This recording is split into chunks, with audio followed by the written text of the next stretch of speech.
This week's trending hashtag, Tulsi didn't kill herself. Yes, this is where we are in the 2020 presidential race. I guess we should welcome everybody to This Week in Common Sense for the last full week of January 2020. On this podcast, Paul Jacob reviews the big stories of the week that appear in thisiscommonsense.com. Okay, we have had a number of stories this week. Paul's been very busy. Let's see if he remembers any of them. Paul? You know, if things are happening so fast, it is hard to kind of remember, and we're getting old, but I do remember them. We learned on Monday that the gun safety laws, the politicians, potentates, whatever we want to call them in Virginia, are pushing through the legislature, are designed to protect people from not guns, but speech. Because one of the laws being pushed basically says that if you say things on social media that might be viewed as threatening, even if it's not a clear threat, hey, I'm going to hurt you, can be reported and can be acted on by the government. And of course, you would look at that and you would think, now, wait a second. Anytime you're saying that if someone says something, there should be some police action of the government, you are on a very slippery slope. But this particular slope, it's way up high because it's only dealing with a certain high caliber of person. Who is it? Who is it that's going to be protected from being threatened online? Oh, it is the governor and the governor-elect and the lieutenant governor and the lieutenant governor-elect and the attorney general and members of the General Assembly and justices of the Supreme Court. In other words, the legislature, as they're trying to take away our gun rights, are also trying to create a system. They're not content with, and this is one of the just most obnoxious things about this whole gun grabbing, mood that many politicians and big media types are in favor of. They have all kinds of protection. They've got hired guards who are protecting them, who have big guns and are trained in how to use them. So they've got the protection, but they want to take away our protection because we're just supposed to trust them with everything. But now they say, gee, there are people saying things online that are hurtful and threatening and terrible in one way or another. And it's not just that they want to police them. It's that they want to police these statements when they're made about them. Not you, not me. This isn't about protecting Americans or Virginians from having somebody online say something that they view as threatening. This is about protecting politicians. So in the land of the free, we have to give up some freedom so that politicians aren't threatened by us. They aren't threatened by what we say. They aren't threatened by us having a firearm and by just the thought that maybe if they became tyrannical, that they wouldn't have the power to just enslave us, to overtake us. That's what this whole debate is about. But it's interesting here that you can really see the class structure of this. And I don't mean the bourgeoisie and the proletariat. I'm talking about the political class and the rest of us, the riffraff. So we now know it's not only a double standard when it comes to gun ownership and protecting yourself, it's a double standard when it comes to who can speak about whom. And that's just outrageous. And I think one of the nice things is we did have several commenters, including John Brennan, he always uses his name, instead of some other thing. And boy, did he hit the nail on the head. He says, I am the government. You're only allowed God, and I will have no others before me or chastising me, including you, the people. And then he added, Washington is spinning in his grave. I'll tell you this, we will get to our last commentary of the week, and we'll talk again about free speech. And I'll tell you what, if, there are all kinds of freedoms that we have because of the Bill of Rights and because of our system. And I want to hold on to all of them. But it's interesting to me how, again and again, the very structure of our freedom is that, especially when it comes to speech, and from Thomas Jefferson talking about if we had to choose between a free government and a free press, we'd choose a free press because of the importance of information, the importance of being able to speak, the importance of being able to assemble together. The First Amendment is critical, and it's all about stopping the government from policing our speech, stopping the government from being the judge, jury, and executioner of what we say politically, and instead giving people just carte blanche to say what we want to say. Now, obviously, there are certain things. There are laws against libel and slander. You cry fire in a crowded theater, and you're going to have some civil suits slapped on you, and well, you should. But our concept of freedom of speech is different than anywhere in the world. Different in that it is so strongly held. It is so essential to what's happening in America. And when we get to our final commentary, we will see again that there are a lot of people who talk about rights and the Constitution and our system of government who seem to think that it's just okay for the government to police our speech. And that is the antithesis of what should be happening. We, the citizens, police our government and need to be careful about what they're doing. What we say to one another about politics, even when it's heated, has got to be protected. And protected against what? Protected against policing by the powers that be. Now, our second commentary of the week was a little fun. Just brought back some of the, it was all about Hillary Clinton, who has said outrageous BS about Tulsi Gabbard, suggesting that she is a Russian asset, that the Russians are grooming her, saying all kinds of things that she has no evidence for. And not just saying, geez, we should look into it, but that this is true, that Tulsi Gabbard is a Russian agent. And so Tulsi Gabbard, and I kind of hope she doesn't win this suit, because I don't think that she really, in these types of political battles back and forth, word battles, that we need the government in policing everything. Although Tulsi does have a legitimate claim that she's being slandered. And in that case, even though, because Tulsi is a public figure, that's a very, very high bar, I wouldn't say that Tulsi doesn't have a leg to stand on. She does have a leg to stand on. I just think at the end of the day, it's not going to be enough to win the case. But what's interesting is that this week, because of the Clinton body count, the hashtag Clinton body count, and of course, young people are probably going, what are you talking about?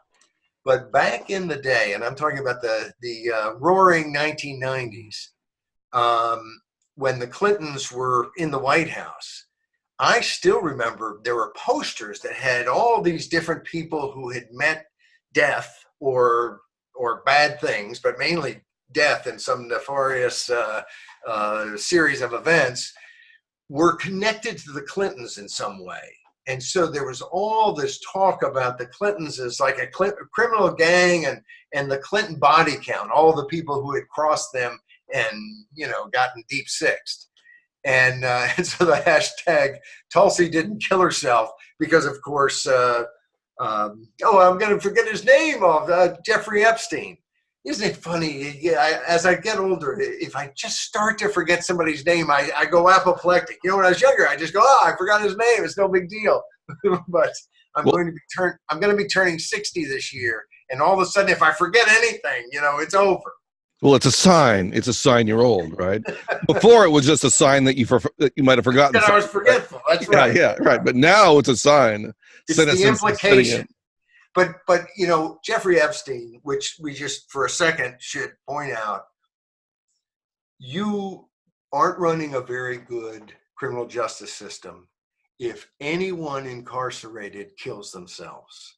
There's always the doubt of whether they killed themselves or not. That's even when everything checks out, you always have that doubt, and you don't want that sort of criminal justice system. You want people to feel confident that they're not going to be in jail and all of a sudden be killed. That happened actually in Prince George's County. I won't go into that story because it's a tangent, but somebody had been alleged to have killed a policeman, was sent into the jail. I am going to go into the story. I just lied, but went into their jail. And this is years ago. This is Prince George's calling me to threaten me probably, but Prince George's County, but they went into the jail and they died. They were killed or committed suicide. It's not really clear. But then they found that the videotape that they have at the jail, well, nobody could find it. It malfunctioned, whatever, no tape. And then all the police working at the jail took the Fifth Amendment in the investigation. So pretty obviously, this person was killed and they got away with it. So that's how it works in Prince George's County, which is why when I drive through Maryland, I'm really careful. But in Jeffrey Epstein's case, here is arguably the highest profile convict in the whole system. And here he is. He was on suicide watch, and then he's not. And then he's supposed to have somebody in his cell, and they're not there. He's supposed to have people watching him. They're sleeping. This is the Keystone Cops. And so this is a really serious, to me, a very serious situation. And we'll all joke for years now about, Epstein didn't kill himself. Something happened here, but it's not really very funny. Something did happen here, I think. And at the highest levels of our government, if you're on the wrong side of powerful people, you could end up dead. And nobody will be the wiser, except the entire public will know that something's wrong, but we will also feel like there's really nothing we can do about it. That's not the way we're supposed to feel in a free country. Anyway, I digressed, but that's why there's the Tulsi didn't kill herself hashtag, because of course Jeffrey Epstein, who had a relationship with Mr. Trump, had a probably much deeper relationship with Bill Clinton. And in fact, President Trump, though he was buddy-buddy with Epstein for a while, had a falling out. And there's some suggestion that the falling out was over some women who had accused Epstein of things. And in one of the cases, Trump supposedly provided some information to the people going against Epstein and seemed to hold it against Epstein. So, for Mr. Trump, it looks like he was actually doing the right thing, at least at that point. And with Clinton, there's no evidence that he was involved in anything particular, but he flew on the plane a lot of times. And now Epstein's dead, so he can go on that poster with all the other people who I don't think Bill Clinton did anything to, or Hillary Clinton necessarily did anything to, but are on the poster because they met a sad end. What's interesting about this whole story and Tulsi Gabbard, frankly, is that she is the only candidate who is speaking out forcefully again and again, and not just forcefully, but clearly. She is very clear that we are not going to have regime change wars. I think much clearer than, a lot of us libertarians have been hopeful that Trump, because sometimes he talks about blowing people to kingdom come. Other times he talks about having some restraint, even showed some restraint toward Iran earlier and so on. And before Soleimani was executed by drone strike. But so there was some hope with Trump, and there maybe is still some hope that on some of these issues he'll be good. Tulsi Gabbard is a clarion call, no regime change wars.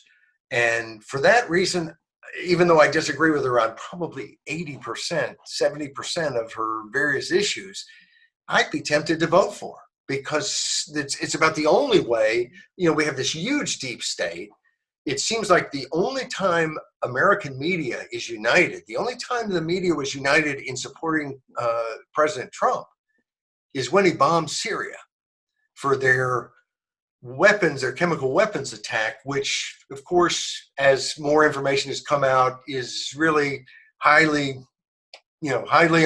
unsure as to whether that was actually the government's chemical weapons attack or whether it was a chemical weapons attack by the rebels, either designed to make it look like the government did it or what have you, to try to pull the U.S. in.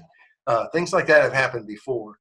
So, but it was interesting to me that when Trump launches a cruise missile to blow up an airfield in Syria, MSNBC loves him. The former communist, maybe still a communist, Van Jones, says he's presidential tonight. The media loved him. Now, you would think MSNBC, which is on the left, CNN, aren't they on the left?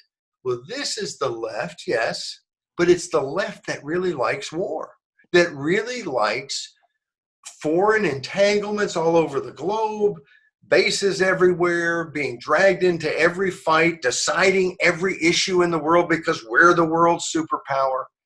The American people, who don't seem to be able to have much choice when it comes to foreign policy, have been very, very concerned about constant interventions and these wars in the Middle East that we can't have. It's easy to win because the other side hardly has an army, but we can't get out ever. Years, decades, we can't get out. Nobody has a plan to get out. In fact, in Afghanistan, I'm going on a tangent, but it's all right. In Afghanistan, our plan to get out is to negotiate with the Taliban, which was the whole reason that we went in to topple the Taliban. Now we've got to stay long enough to get them back into the government, to have a coalition government between the guys that we picked out to put up in front and the Taliban so that we can leave. We won't be gone 7 seconds before the Taliban will shoot the other guys in the head and take over. I think we all know this. Everyone knows this. And yet we pretend that's not the case. And year after year after year, we're going to be there. And it's not thousands of people being killed. Maybe just 2 or 3 or dozens or 100 or 1,000. These are our brothers and sisters. That's how Tulsi Gabbard says it. And it seems kind of like a spiel, but you know what? She's right. They are our brothers and sisters, aren't they? My nephew went over to Afghanistan. This was years ago, probably 5, 6, 7 years ago. And I just thought, oh my goodness, don't let him lose his life on something like this. And you never want anyone to lose their life. But there is something different about someone making that sacrifice, taking that risk because of something that people believe in so much, like freedom, like being free from some tyranny, like protecting your loved ones. Then it's still horrible if someone dies, but you can always look at that and say they were doing something so important. But when you're over there in some complete, as I think we called it, a cluster yuck, that was last week. But it's a good name for it because you can't say the other one or people get upset. And that's exactly what it is. To think that we're going to have Americans die so that we can play the charade in Afghanistan as if we're turning it into some paradise, it's not. And if we could wave a wand and turn it into a paradise, well then, maybe we should wave that wand. I think we probably should. We can't. And we have to stop letting people lose their lives because we're afraid to look at the truth. So anyway, Tulsi Gabbard is a breath of fresh air. And it is a signal to all of us that the media hates her guts. She can't be on a program for 2 seconds without getting all this attitude and all this, you met with Assad years ago and you've done this and you've done that, as if they have some evidence, which of course they don't because there is none, that she's an agent of Assad's or an agent of the Russians. Look, we can't have peace anywhere if every time someone suggests maybe we shouldn't always be at war, their patriotism is somehow questioned. They're really for somebody, for like Tulsi Gabbard, who risked her behind to go over to Iraq, is somehow, an agent of Assad. Give me a break. And that the media can trot out this kind of crap. And I say the media because she hasn't gotten that treatment on Fox very much. Of course, she's a Democrat. And she's creating some rifts among Democrats. And so because the establishment types don't really represent the party rank and file, which is much better when it comes to intervening in Afghanistan or Iraq, just like the Republican Party rank and file is much more skeptical about being in Afghanistan and Iraq than are the neocons who were running the party when all those things happened. So breath of fresh air, and the media just has pushed her out of any spotlight at any time. And it's something that I notice. I'm very into the media, and you see how much almost, if Fox knows that MSNBC is on a certain side, it's almost like they immediately go to the other side and vice versa. And yet when it comes to bombing some foreign country, they're all in favor of it. Now that changed a little bit with this most recent drone strike knocking out the Iranian commander. But I suspect that it changed because it's right at an election year. And so, if there's an angle that this affects the election, of course, the Democrat supporting media is going to be much harsher to Mr. Trump. But pay attention to that, folks, because I think you're going to find that the one place the American mainstream media, especially the television media, but the print, Washington Post, New York Times as well, which drives everything, they are united when it comes to America sustaining a world empire that is constantly intervening into the affairs of just about everybody. And I think that's a recipe for disaster, and I think most Americans do. And yet we're fed just a constant barrage of arguments for why that's the only way it can be. And we can't ever possibly ever bring our troops home from somewhere. The world's changing, and American policy is going to have to change. But we, the people, are going to have to do that over the objections of our elected representatives. That's a euphemism these days.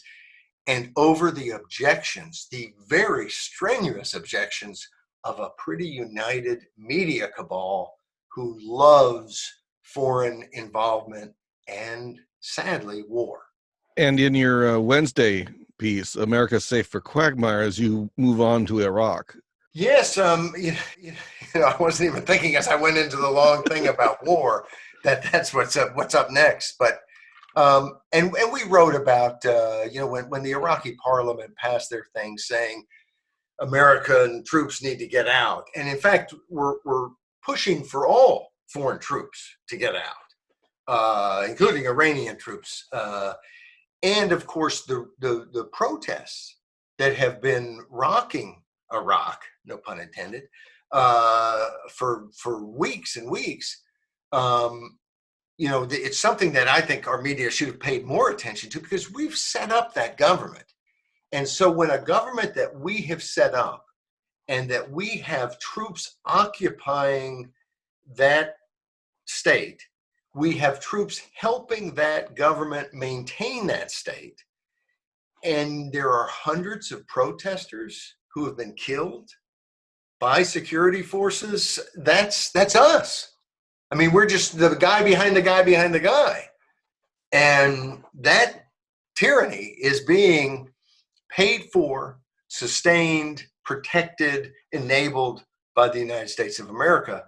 And I don't think there's been any real discussion about that in America from that vantage point, that we have actual responsibility, like it's not somebody else.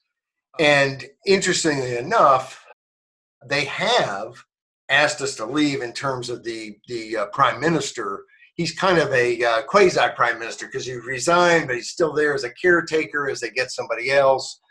It's a little bit of a mess. You know, we did set up the government. That might be part of the reason.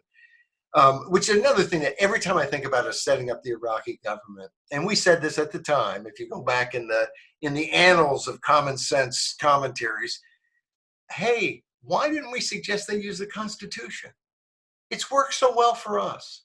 Why wouldn't you feel almost honor bound to say, well, you know, here's what we really think is the best way to do it. But I mean, if you don't like that, we could discuss ways to change it. But wouldn't you put that forward? That's not what our State Department put forward.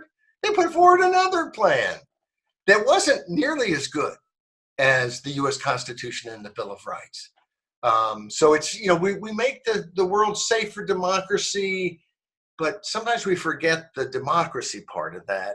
Oftentimes we forget even the safe part of that. We're making the world safe for something, but it seems to be safe for quagmires. And of course, you pointed out to me, Tim, that you know, as we were talking about this, which kind of led to the commentary, how you remind me about George H.W. Bush, the good Bush. Unfortunately, there wasn't one. But who, after his intervention in Kuwait, which, of course, if you look at the history of that, you're going to realize that the U.S. played a stupid role in allowing that to go forward, and then ended up getting involved militarily in a way that we shouldn't have had to. But after that, George H.W. Bush, Papa Bush, said, hey, we've kicked the Vietnam syndrome. So after Vietnam, after the American people saw how these no-win wars, where you're trying to control the government of another country, where the government you're trying to prop up is really your government, it's not seen by the people who live in that country as their government, that doesn't quite work.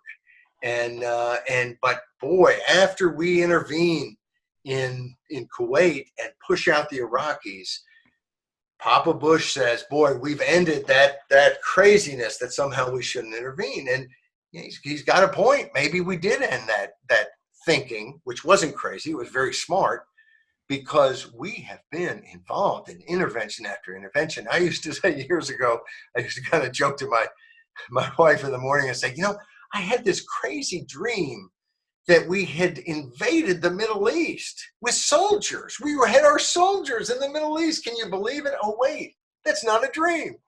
But it's crazy what we're doing.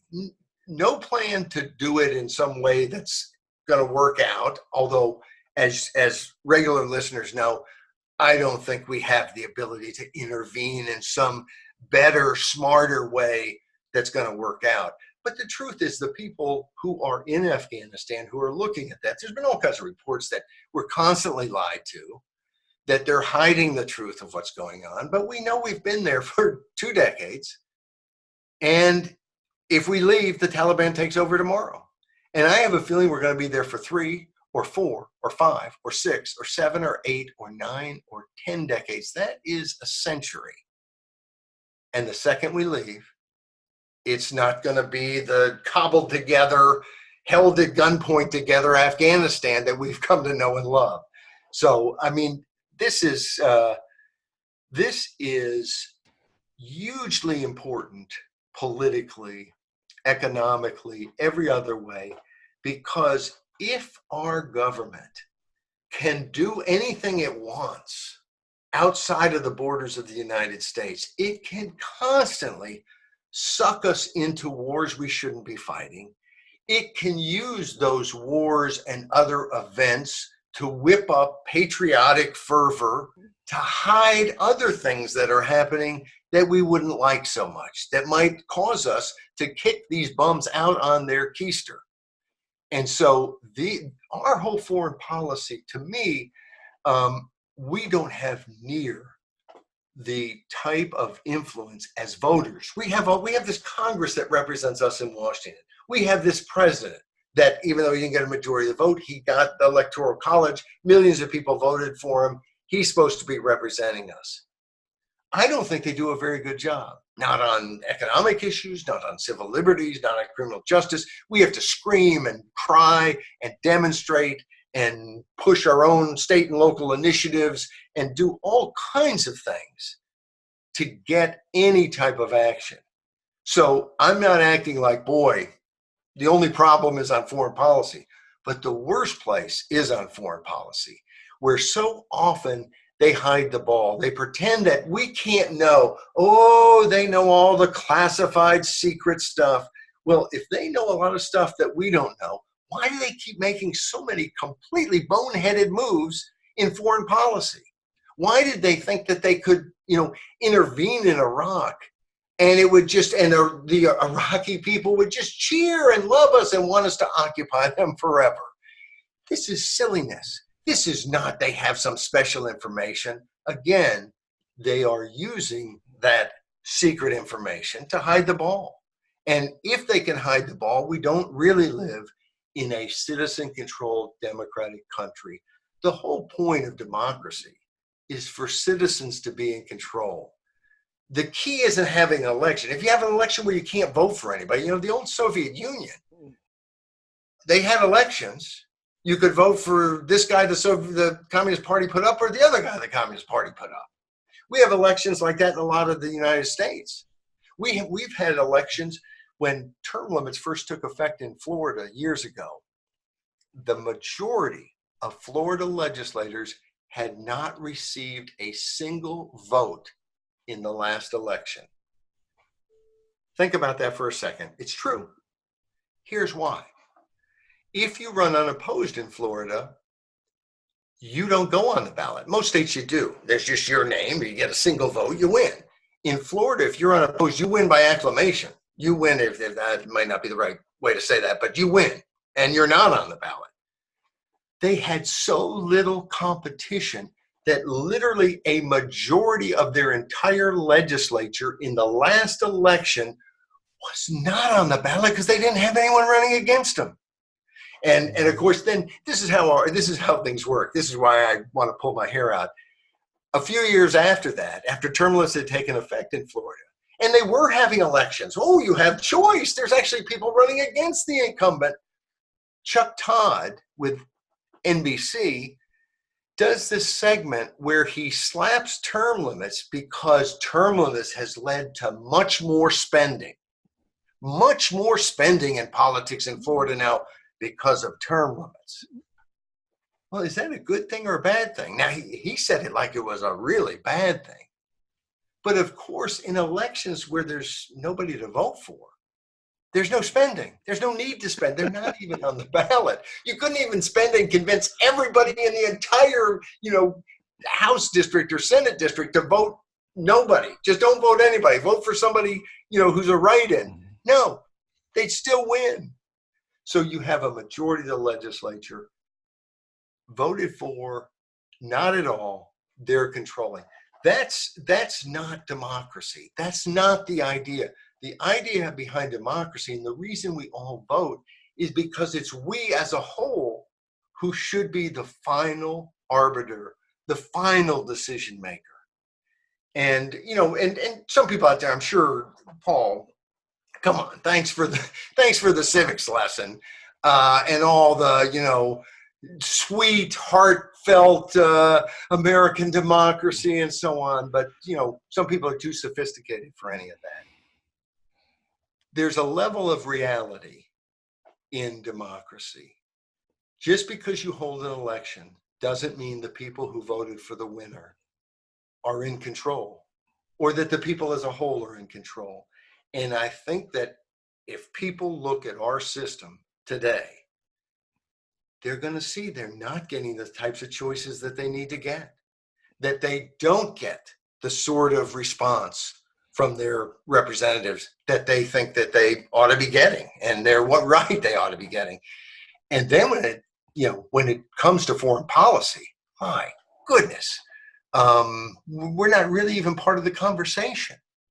So we've got a real problem there. And it was interesting in the comments that I thought so often on TV, in the halls of Congress, when they're talking about foreign policy, they're always mealy-mouthing everything. Everything is said carefully.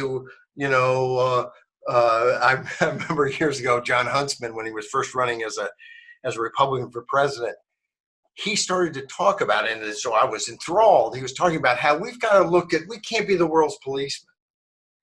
And in the course of the conversation, I believe this was on Morning Joe, in the course of the conversation, someone said, well, but what if in some hamlet in Afghanistan, the Taliban comes back? And his first comment was, well, then we'd have to come right back and defend those people and so on. It's like, so the non-interventionist was that, but if the first bit of trouble anywhere in the globe happens, we'll immediately, launch the 82nd Airborne in. Anyway, very thoughtful comments on this piece about quagmires, and it's by people who didn't seem to me to be very ideological, but very much have been watching what's going on. And in fact, John Brennan, who's a regular commenter and a friend of mine who knows John, I don't know him personally. I may have met him once, but I don't really know him personally. But a friend of mine who knows him said something. I said, "Oh, he's a commenter on my a lot of the commentaries I do." And he said, "Well, what do you think of him?" I said, "I think he's right more than I am." So anyway, that was my comment about John Brennan. He's right more than I am. Because if he disagrees with me about half the time or more, I'm thinking, oh, he's got a point. Anyway, he says, I agree that the time to get out, given that we have been invited to leave, which presents an opportunity which the U.S. should avail itself of. But he goes on, he says, additionally, we should not delay simply because another power will swiftly move in to fill the vacuum. And he goes on to say some other things. And part of that is, I think he's pointing out, anytime we leave, there are some bad things that could happen. It doesn't mean that we always have to stay everywhere.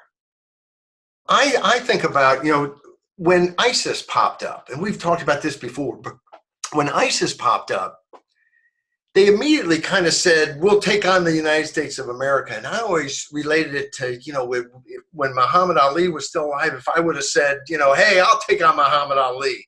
Well, Ali would beat me to a pulp. In fact, he's dead. He still might beat me to a pulp. But he would be an idiot to take that challenge if he said, oh, I'm going to take on Paul Jacob. All of a sudden, my kind of name ID in the boxing world has gone through the roof. He's doing me a favor by taking me seriously, and we did ISIS a favor, unfortunately, by taking them seriously. And of course, if you say, well, we shouldn't have gone in there to fight ISIS, the first reaction you're going to get from the media and from the power elite in Washington, D.C. is, oh, so you're just going to let ISIS take over? No, there are other people who live in the Middle East, and they also have arms and legs and brains, and they can do things. And I think had we not rushed in to fight ISIS, that it would have caused the kind of coalition building that would have led to not only a better outcome with ISIS, I think they still would have wiped out ISIS, but it would have been done by people in the neighborhood. And there would have been, I think, relationships developed that wouldn't have all been dependent on the U.S. to decide every issue. And so, if we leave places, bad things can happen. That's not, the only way to avoid that is to stay in places like Iraq and Afghanistan and other places, Syria, forever. And I don't want my kids and my grandkids and my great-grandkids to live a life where they're the cop in some foreign country. They're the soldier occupying some other country. We got lots of stuff to do here. They can have a wonderful life, figuring out computers, making new discoveries. I don't want my future what do you call them, peeps, to spend their time walking the beat in Baghdad and in Kabul. So anyway, and I think that a lot of the American people don't want that either. Another person, Pat, points out that the Europeans, this quote, the Europeans have a greater need for Iraqi oil than we do, which is absolutely true. They also have the means to protect their own sovereignty. Let them do their fair share. We talk about when Vietnam was going on, LBJ said, we shouldn't have American boys doing what Asian boys could do. And of course, in our modern world, it's boys and girls, men and women. And he's right. Why then we continued to have American boys do it is another question. And of course, nearly 60,000 dead in Vietnam. So absolutely right. The Europeans, we got sucked into Libya to do it as part of a NATO thing. If European countries wanted to do that, let them go do it. It would have been a stupid thing to do, but we didn't have to be part of it. And to me, when I think of Barack Obama, whose win in 2008 was so largely attributable to the fact that he opposed the Iraq War when Clinton favored it and voted for it, for him to not be able to get the troops out of Iraq that he promised he would, and when I say not be able to, not do it, he was able to, but not be willing to take whatever political hit you're going to get from the United media who loves foreign intervention and war. He didn't want to do it.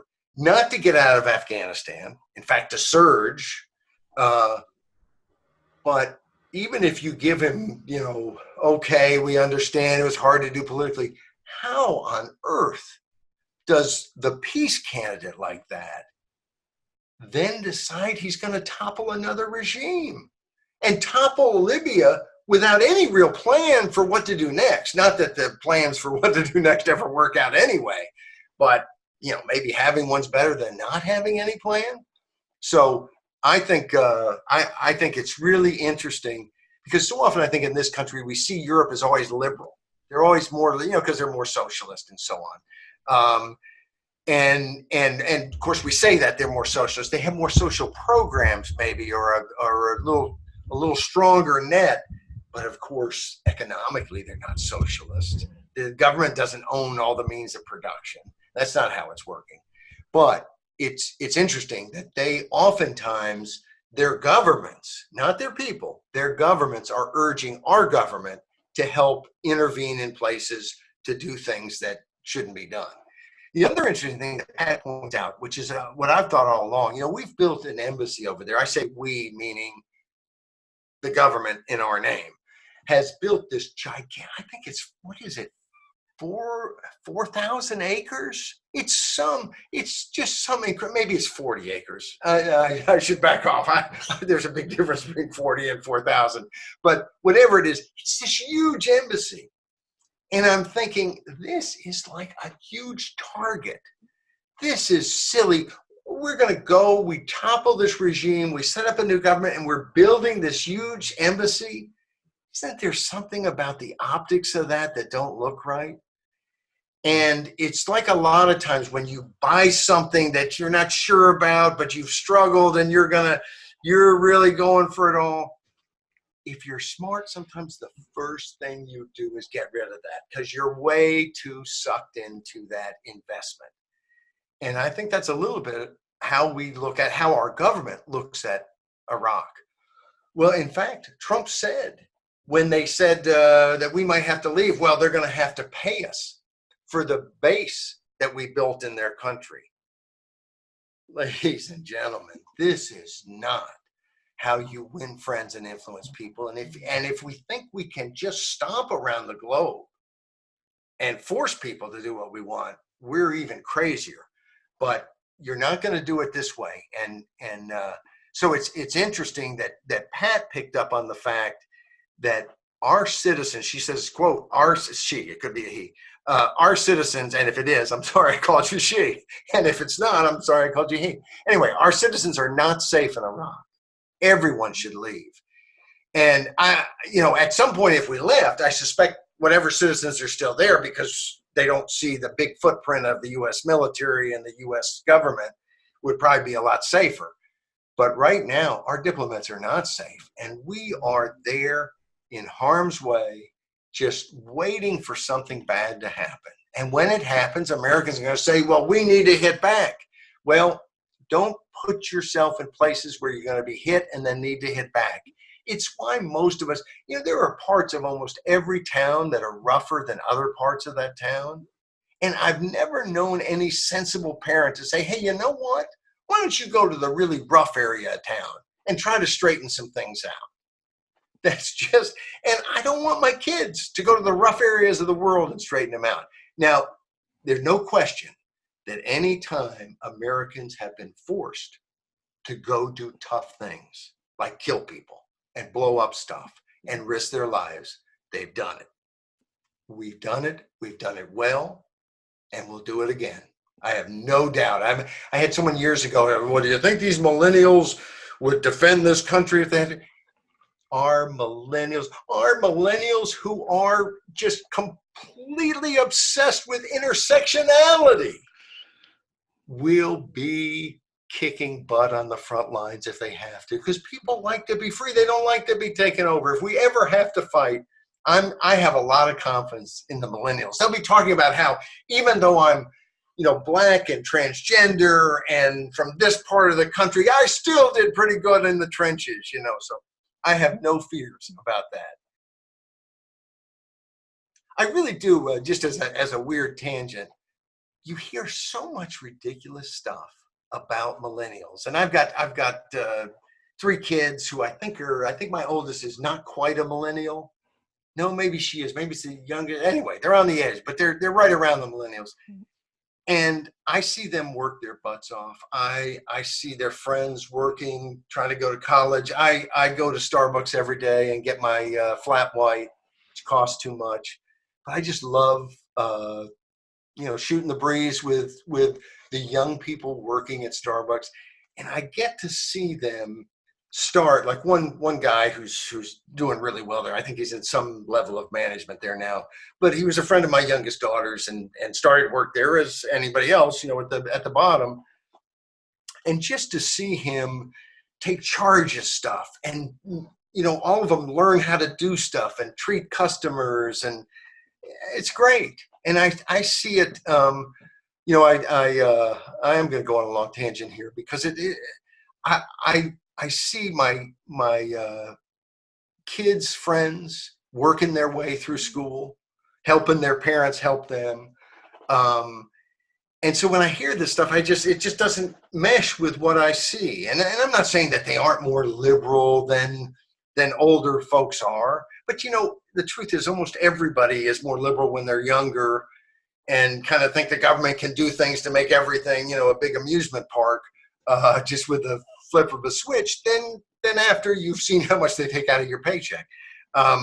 So I think there's kind of some natural things there, but I'll tell you, it's I hear it so often, and it just, I hope I'll feel old if I ever start kind of putting down young people as a class, because truth is, I think we got a good generation. We just have to not continue to let them be taught and controlled by politicians who have ulterior motives.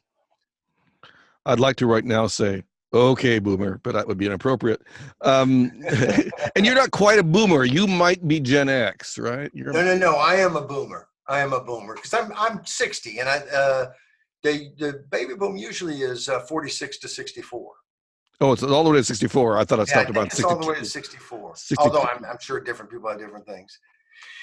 Here's the other thing that is interesting. I've talked about how, just to close this on quagmires, two-war ABN vet. I'm not sure what the ABN means, so I can't say it as some neat thing, but he has comments a lot. Don't always agree, but thoughtful comments. And he went into a long comment here. And one of the things he's got a problem with is fighting wars that you don't intend to win. And the reason he's got a problem with it is because he's done it. Not only has he done it, he says here, I found myself in the Central Highlands of Vietnam, and my president was talking about sending messages to the enemy. And you heard that complaint all the time during Vietnam. And you've heard it since, because we're fighting the same sorts of conflicts. And some of these wars, they're so convoluted, there's no way to win, because war is a political thing. It's not just how many people you kill on the battlefield. And so a place like Afghanistan, we've won the war part of it already. Same in Iraq. It was like a 2-week, let's take 2 weeks and take over this country militarily. That's not the hard part. The hard part is the political part that follows. But of course, in Vietnam, it was a much different war. This was, we were fighting an enemy that could fight and that used some tactics. And with us kind of not having, I think, a solid reason for fighting, when we were fighting World War II, we had a solid reason, and people knew what victory meant and what was going to happen after victory. And when you freed a country from the Nazis, they did cheer and they did throw flowers and stuff at you. That hasn't happened in recent conflicts. But not only does he point out how he felt when he was in Vietnam, facing war and feeling like he didn't have a political leadership behind him that he could count on. And then he goes on to say that his eldest daughter was in Iraq, that was her second war. I think she was, maybe, I don't know if she was in the Gulf War before that or in Afghanistan. His eldest son has been in 2 wars. For people who are in the military, I think so often, and you saw this during Vietnam sometimes, where I think people who aren't in the military think, well, they're gung-ho for war. They like war. They're into all this stuff. And it was the military leaders, the military industrial complex, which of course, you got to get pretty high up in the military before you get your membership card into the military industrial complex. And you don't get it if you're working the line at McDonnell Douglas or Northrop Grumman or whatever. You got to be up at the top. Anyway, but it seems like we have this idea that these folks who are out there fighting these wars, they want to be fighting the wars. I think they want to be in the military. I think they like that life. They aspire to that. They're moved and inspired by that. And I understand that 100%, because you do have to defend freedom. But it was interesting a few years ago when, I guess it was 2012, when Ron Paul was running for president, that he, as really the only candidate who was talking down the line about ending empire, stopping all these interventions, no more regime change wars, he received the most money, the most contributions from military people. Now, he didn't raise anywhere close to the most money. I believe there was at one point that he had received more money from active duty military people than the other Republican candidates combined. So no, and I live in an area now that a lot of military people in Northern Virginia, a lot of military people, they are not gung-ho to go fight wars. They don't want to die. They don't want to kill people. They want the country to be safe, free, at peace. And they know that strength deters attacks, not weakness. I'm with them all the way on that. They also are very wary of politicians wanting to intervene. And it's the kind of thing where our problem is not the military. Our problem is 110% political. And where you might see the military pushing for something, it's at a level that's high enough that they're political. They're not the rank and file going, hey, I want to go over to some dusty land and start firing live ammunition back and forth. George W. Bush, not H.W., but George W. Bush, going into office, he was presented plans for conquering all the countries of the Mideast. It was just, they were going to do it one by one by one. And that was a high up plan. And that's the deep state, in my opinion, partly. It's not just a high up military. It was a plan that somebody really wants. The West has been fighting in Afghanistan since the 1880s. 1890s. Britain was in Afghanistan. Sherlock Holmes' first story begins with discussing the Afghan War. It's interesting. One of the things that was pointed out in the comments, was that what are we doing sending our soldiers into the grave of empires, they say, but I always think of it as the graveyard of empires. Same difference. And points out that we've ignored history, and history doesn't always repeat. But boy, if you're going to go into Afghanistan, it seems like you'd want to know the history. I'll tell you something else. Years ago, long after Vietnam was over, I read the PBS had a 10-part series or something on Vietnam. I think it was Stanley Carnell was the author of the book that was the companion to the television series. And I read that book, the first third of the book. It was a long book, like 500, 600 pages, but the first third of it was Vietnamese history. And, all I thought about and all I heard growing up about Vietnam was the firepower we had against them. And it was kind of like, here we're this big, strong, strapping lad against this little pipsqueak. But if you knew anything about Vietnamese history, you would know that every horde of armed folks came through Vietnam, and they fought them all. That, yes, they were ravaged again and again, but anybody who went through Vietnam got a fight. And we had no appreciation, it seems to me, certainly not in the public, but I don't even think at the highest levels of the Pentagon or the State Department or the government, did they have any real sense of who they were fighting. And, know your enemy is a smart thing. And so you see that again and again, that we just think that if we have more poundage of bombs, or if we have this or that, or look, Cuba has been a thorn in the U.S. side.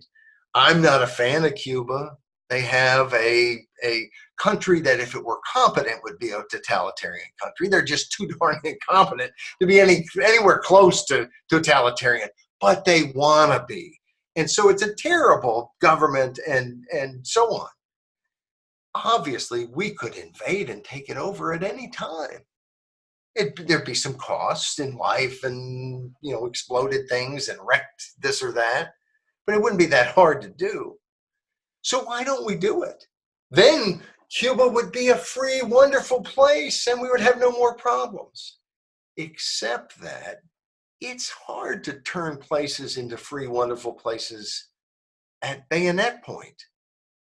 And of course, most, I think, of the Cuban people would embrace a change and maybe our coming, but they'd start to resent it pretty quickly if we didn't, quickly get the heck out of there and something else take over.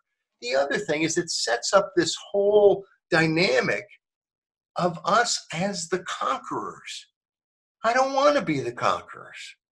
I want to beat the crap out of anybody who aggresses against us, but I don't want to conquer any other country. And I don't think Americans do. And we will lose our soul doing something like that and doing it again and again. And people could argue we've lost our soul doing that. That's the history will be the judge of that. But that's why it's not so easy to do these things, and why, we're always told how everything's, when we go into Iraq, they were going to cheer and throw flowers and love us. Don't believe these politicians, and don't believe the media in their walk up to war with all the fun stuff. And I don't think we have too many media people who say, gee, let's hype this war up to make everyone like it, so that we can have a better job where it's more fun, we're doing more exciting stuff.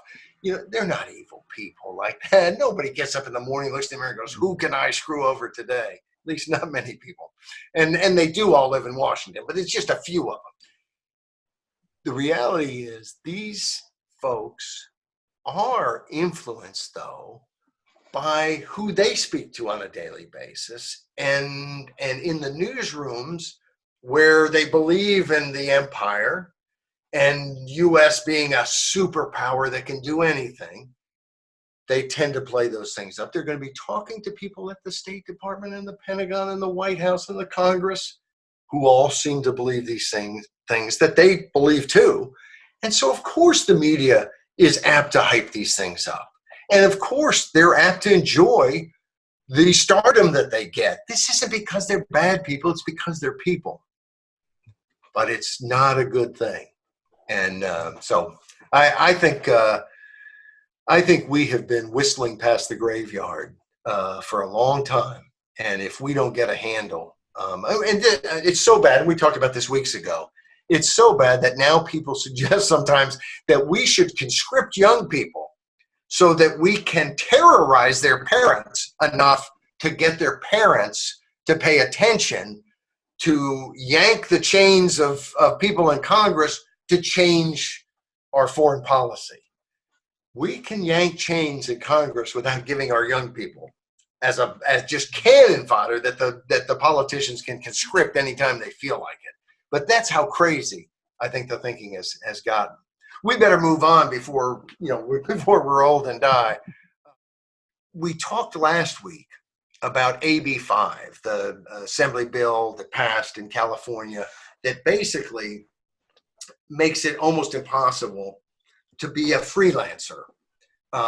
It was aimed at going after the gig economy, Uber, Lyft, things like that, which is basically, they have regulated and created a stagnant economy for the old economy, and by golly, they don't want this new gig economy to shake things up.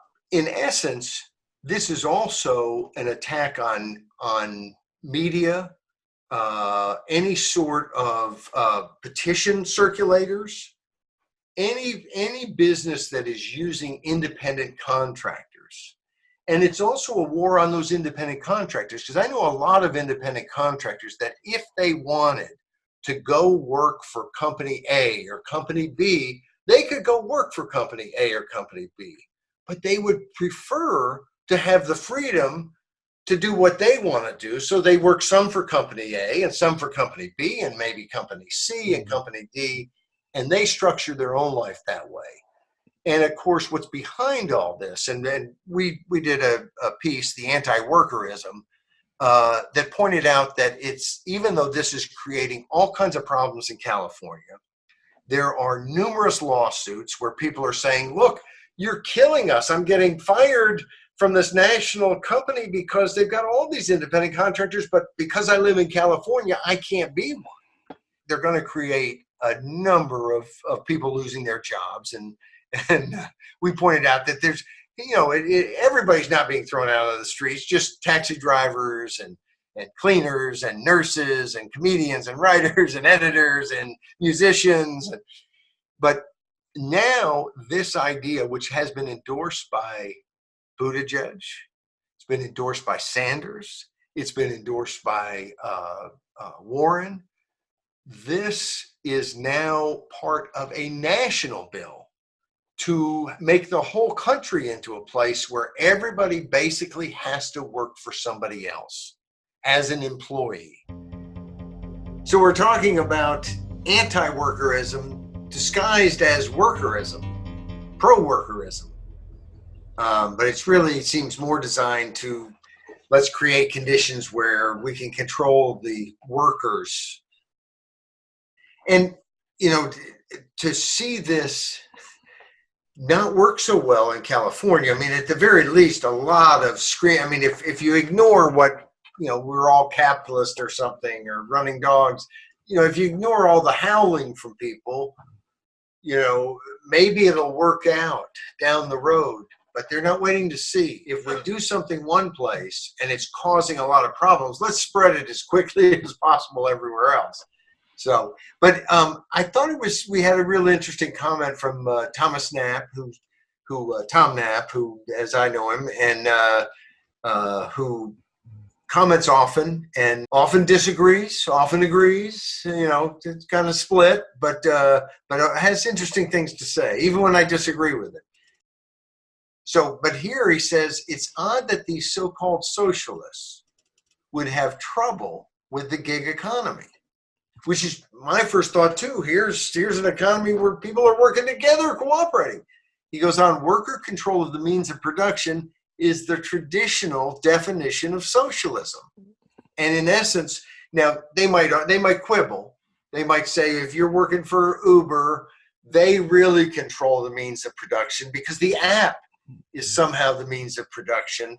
But of course, you know, I've taken a few Ubers. The people driving sure seem to like to be driving. I sure like them driving me.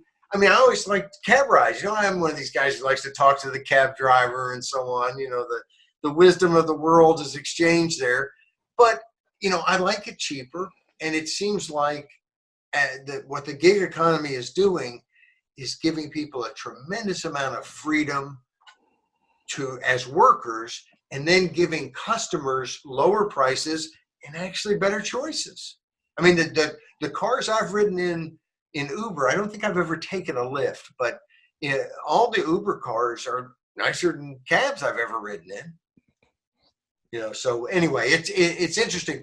But I said, you know, Tom made a good point, but someone took issue, and that someone was you, Mr. Verkala, and I think you had a good point. And you started out by saying, but socialism was never about what socialists said it was about. Would you care to elaborate? First, go to Karl Marx. He hated the country life, so he wasn't very fond of agricultural work. And is there any coincidence that the Ukraine and the kulaks were just liquidated by the Soviets? They were treated so very badly. They were the workers.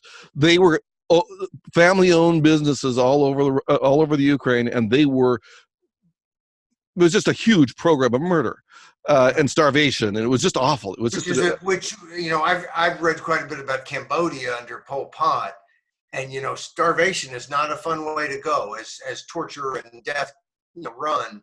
Starvation isn't anything you want. My point is it's just interesting that Marx didn't care for agriculture and he didn't care for professionals. Because, you know, professionals, not only are they not employed by the capitalists exactly, they contract out individually, one by one, and they're almost the paradigmatic free enterprisers. And socialists don't like that. They have a problem with those kinds of people. They can't confront it, and many of these people are those kind of people. That's the weird thing about, you know, socialists today. Many of them are professionals, but they have a real weird relationship because they want the state to take charge. And for them, the workers, you know, the worker controls the means of production, and really it's just an excuse for the state to take control. Because when it comes down to the worker actually in a real way having more control over their workplace versus bureaucrats ordered around by politicians in a system that almost all these people, you know, think is, I think, more corrupt than I think, and just in the sense that they're always talking about the corruption. And I think that there is a lot of corruption, but I don't quite see it in the same way they do. It's always, you know, that they're going to spend money, they're going to do this or that. But when you think about, you know, it's always been kind of strange that socialist Marx was the state's going to wither away, but you're building this huge, massive state that's somehow going to wither away. And here it's the workers are going to control the workplace, but my goodness, we can't have the workers control the workplace. It has to be controlled by politicians and bureaucrats and party functionaries, because the workers could never effectively, I mean, I think this is the unspoken. The workers are not smart enough somehow to control the workplace. We talked last week about Colorado, where the guy came up with an app to get people to the mountain and back, cheaper and easier and less miles traveled, less gas burned, everything good. And the government shut it down. We're here from the government. We're here to help. It's not helping. And when you can prove that it helps people, they're going to be snatching that idea out of your hands, Mr. Politician. But until then, no thanks. And this is anti. It years ago. What was his name? Paul Tsongas, Massachusetts senator, Democrat, ran against Bill Clinton, and ran as like a sensible pro-market Democrat, and made the point that you can't say you're pro-labor and be anti-business, because without business there is no labor, and so which makes absolute sense. But we could use him saying that again today. I think the socialists don't like the gig economy on some level, many of them, because once again, it distracts everybody from government, their solution. And it's not a government solution. And I think I made this point last week too, with the Colorado thing, is that here we have a new element of life, the communications revolution and the internet, that's finding ways of getting the people to cooperate. And cooperation is one of the things that socialism is all about. And it's doing it better than the government can do it. And so the government cracks down. And I just wonder if it's just not kind of jealousy. It's not our gig. Their gig is big government. People out here would just want to cooperate and get ahead. Right. They don't get the credit, for one. Right. Politically, I think it's very scary to politicians who, in almost every big city, there's always these deals between the taxi companies and, what's it, $250,000 to get one of the taxi medallion to be able to drive in New York City. And there's all kinds of political patronage and stuff. All of a sudden, if it's all happening online, you don't even see it. And people are not protesting that, boy, those taxi cabs are expensive. Instead, they're doing their own thing, and they're getting there a different way. Boy, it's got to be scary. And boy, those are people who need to be scared. So good. Now, the end of the week was a return to speech. As I mentioned early on, if you think that what we need to protect our freedom and way of life and prosperity is to better police what people say on the internet and social media, on the street, in political discourse, if the government is not policing our speech enough, then there are solutions. Vote for Senator Elizabeth Warren, because she's promising to police our speech and to go after people if they spread misinformation, disinformation, information that Elizabeth Warren, if she was president, wouldn't like and wouldn't think was true. So what the next step is, you've got to have a truth ministry. And let's call it that. Just so no one's confused. So if Orwell comes back to life, he just knows exactly where to go, I think it would be called the CIA, but that's just my opinion. Well, they're busy. They've got a lot of regimes to topple. Let's not lay too many things on them. And look, is it really a good thing if we can't have a whole new federal agency? So that's why I think we should have a separate. And this way, when they get a consensus on some sort of intelligence, there can be 18 groups, 18 intelligence agencies who have all agreed we need a ministry of truth. She is looking at Facebook and Twitter and Google, and I admit I'm scared of these folks. Now, I think the marketplace has enough entry that even though I think Google leans far to the left, I worry about them cooperating too much with the CCP, the Chinese Communist Party in China, and helping, stop freedom from breaking out there. Twitter, I think their different policies and stuff are horrendous. Facebook, I've got complaints and stuff.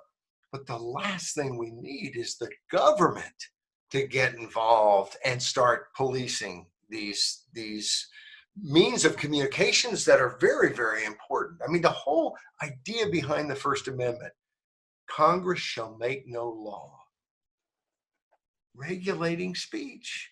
That the whole point is for them to not, it didn't say other people couldn't. In fact, at the time before the 14th Amendment, didn't even say the states couldn't, but certainly not the Congress.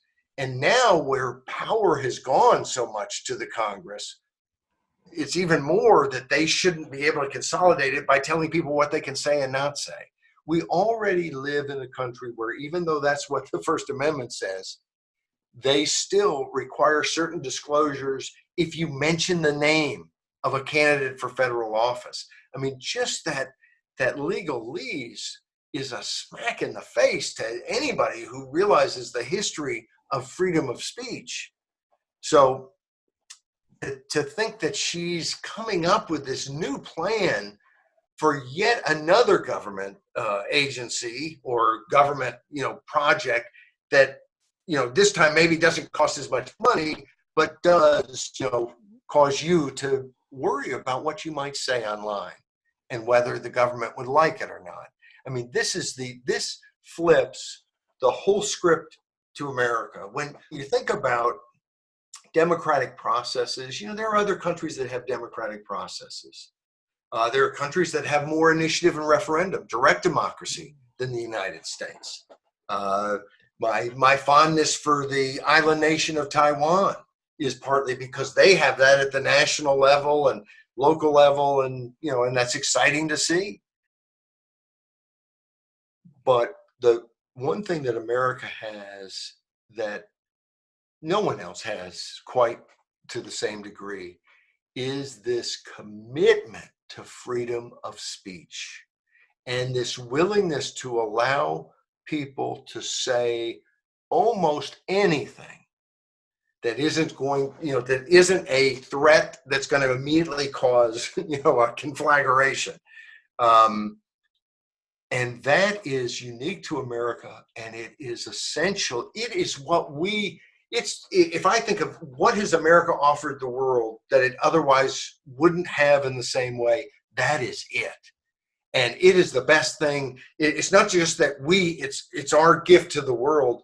It's the best gift anybody's ever gotten. It's the best gift anyone has ever gotten. And so Warren, boy, she has faded. And so as I mentioned in the commentary, maybe nobody's paying attention. Maybe that's the good side of it. But we flipped and then talked a little bit about PETA, which I thought was interesting too. We're coming up on Sunday will be Groundhog Day. And PETA was able to get what seemed like a Babylon Bee type headline and story about their suggestion. They wrote to the folks who do the groundhog, Punxatawney Phil, and so they say, look, don't use a real groundhog. It's time for him to retire. I don't know if it's like the chimpanzees that they did medical research on, who years ago we wrote a thing because they were getting more in retirement. The chimpanzees were costing more in retirement than people were getting on Social Security. And so it was kind of an interesting little thing. But here they're saying, no, it's time for him to retire. I don't know what kind of pension the groundhog has, and instead use an animatronic groundhog, which by having AI would somehow be able to replicate whatever ridiculous stuff. I don't know if anyone's broken into PETA, but we don't really need whether the groundhog sees its shadow or doesn't. I'm just putting it out there. I don't think it really has any impact on how much longer the winter's going to go. But they think we've got to get an AI animatronic Phil, the groundhog, to do that. So we suggested maybe Warren should kind of fine tune her proposal to make animatronic citizens. Hope the groundhog doesn't see a shadow, right? Or does. Either way, just hope that the winter ends and that the real or animatronic groundhog has a good day. I guess I should mention as we sign off that you can find this podcast on YouTube and as an audio podcast on SoundCloud and other venues.